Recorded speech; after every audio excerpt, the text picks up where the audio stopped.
2 years ago, in a match where they were initially dominated by their opponents, Real Madrid managed to score just one goal, which was enough to secure the victory. Vinicius Jr.'s shot into Liverpool's net was all that Los Blancos needed to claim their 14th Champions League title in history.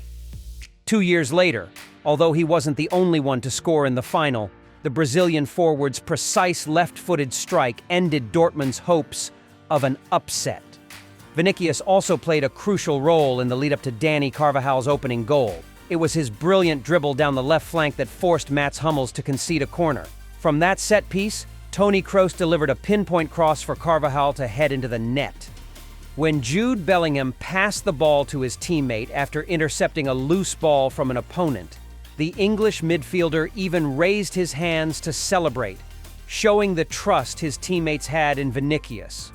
Similar to how Karim Benzema or Marcelo would often assist Cristiano Ronaldo in the past.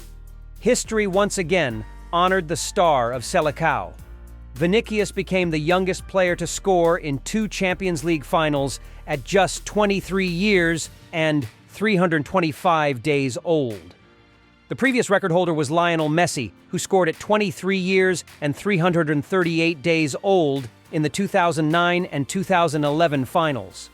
When the final whistle blew, amidst the team's celebrations, coach Carlo Ancelotti remarked, "Let's give the Ballon d'Or to Vinicius Cow." Club president Florentino Perez, standing nearby, responded, "We should give the Ballon d'Or to the entire team. Not only Ancelotti believes Vinicius deserves the Ballon d'Or."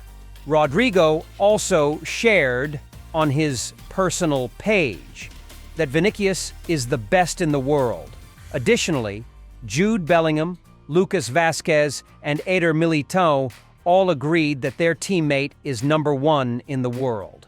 In a recent podcast, former midfielder John Obi Mikel discussed how Ancelotti continues to have full confidence in the Brazilian forward, predicting that Vinicius will win the Ballon d'Or this year. Of course, Dani Carvajal is also in good form. He, along with Vinicius, has won La Liga and the Champions League. Not to mention Carvajal also won the European Championship with Spain. Jude Bellingham is another name with a chance after an impressive season. Not only did he win La Liga and the Champions League, but he also won the La Liga Player of the Season award. Bellingham is a top-class midfielder, one of the best right now, and remarkably consistent. Rodri also gave a lot of impressions. I can assess Rodri is one of the most excellent midfielders, and also he has a stable form of playing. But I think Vinicius still has the edge. Vinicius is a talented young player with a strong image. Last season in the Champions League, he scored 2 goals against Bayern Munich in the semi-finals before scoring in the final. Vinicius, playing at this moment, reminds me of Messi in his early 20s. At that time, Messi hadn't perfected his passing, free kicks, or finishing skills, but he was already an exceptional dribbler, creating 4 to 5 goal-scoring opportunities per game with his quick and skillful feet. The common thread between Vinicius and Messi is that they both know how to pace themselves and don't overdo it. With Messi and Ronaldo no longer in Europe and team achievements not coming as frequently for them, Vinicius shining in the Champions League is a huge advantage in the race for individual awards like the Ballon d'Or. Vinicius has truly evolved and made his mark over the past 4 years, becoming a central figure in Real Madrid's youth movement. Yet, he has never been a true Ballon d'Or contender within Real Madrid's star-studded lineup and the Brazil national team.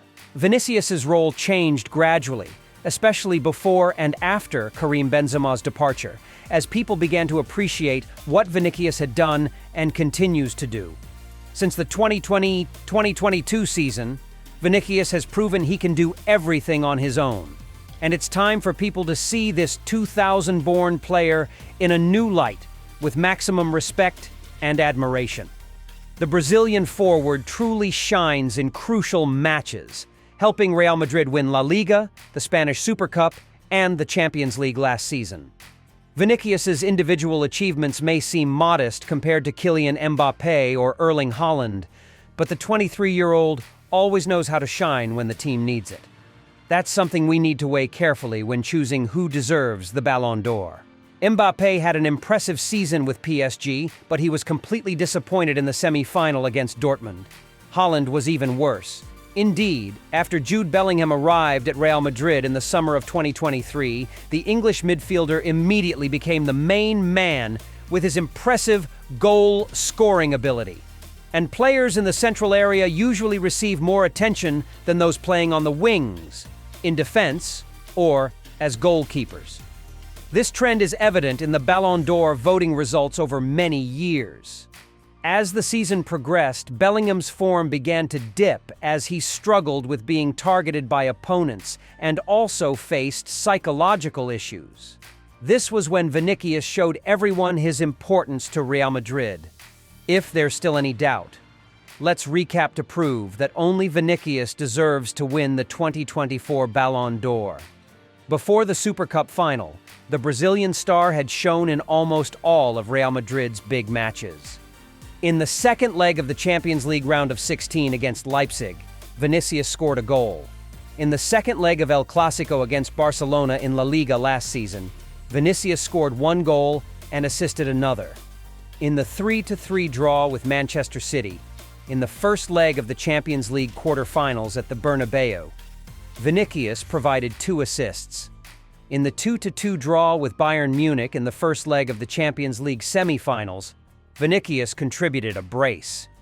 Although he didn't directly contribute to any goals in the second leg of the semi-final a week later, he was still the highest-rated player in the match, creating several scoring opportunities and having a game that left Bayern's defense gasping for breath.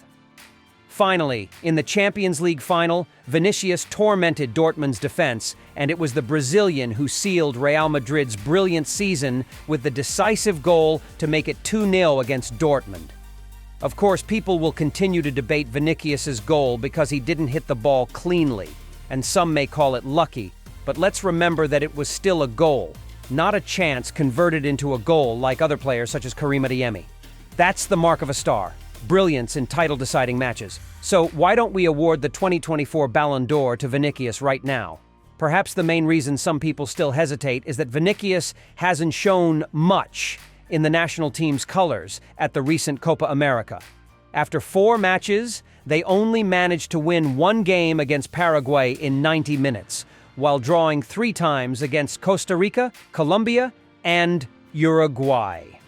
With Neymar injured and unable to play, Vinicius was the most anticipated star for Selecao. However, he left little impact at the Copa America 2024.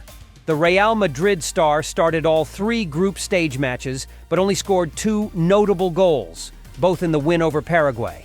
In the 2 games against Costa Rica and Colombia, he failed to score. By the quarterfinal match against Uruguay, Vinicius couldn't play due to a suspension. He could only watch from the stands as his teammates fought, and with Brazil eliminated, Vinicius lost his chance to score points in the tournament and accumulate points in the race for the 2024 Ballon d'Or. As of now, Vinicius is still leading the race for the 2024 Ballon d'Or, thanks to his impressive achievements in the 2023-2024 Champions League. However, this award also considers performances for the national team in the 2 major tournaments this summer, the Euro 2024 and Copa America 2024. As such, he has lost his advantage. Nonetheless, this does not affect the absolute faith that Carlo Ancelotti has in Vinicius. More than once this season, the coach has showered the Brazilian star with praise, proving how high his expectations are for Vinicius. It's not an exaggeration to say that Ancelotti is the one who elevated Vinicius after a challenging start at Real Madrid. Carletto recognized what Vinicius needed, and, with his demands on the training ground, he has shaped Vinicius into the player he is today, urging him to finish earlier and make quicker decisions in the opponent's penalty area. These instructions also brought confidence back to Vinicius, helping him feel the importance of his role. Recognizing Vinicius's significant improvement, Ancelotti proactively adjusted Real Madrid's tactics, having the team sit deeper to draw out the opponents, thereby creating space for Vinicius in counterattacks.